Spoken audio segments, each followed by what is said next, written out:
Alright, so good morning guys. So dito na tayo sa Palucan Covered Court dito sa Batangas City. Waiting lang tayo mga master.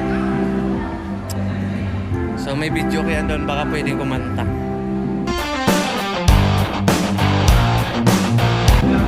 Hello!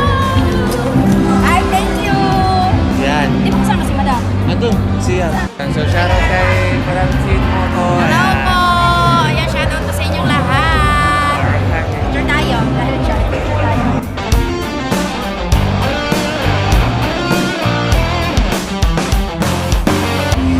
Bali, umalis kami ng bahay kanina mga alas 4. Sabi nakarating. Saktong alas 8. 4, 5, 6, 7, 8. So, bali, 4 hours mga master yung ano na from Quezon City to Batangas. So, yun. Okay, so pipila, ikot doon, lalaglag doon sa box para sa donation, para sa mga beneficiary.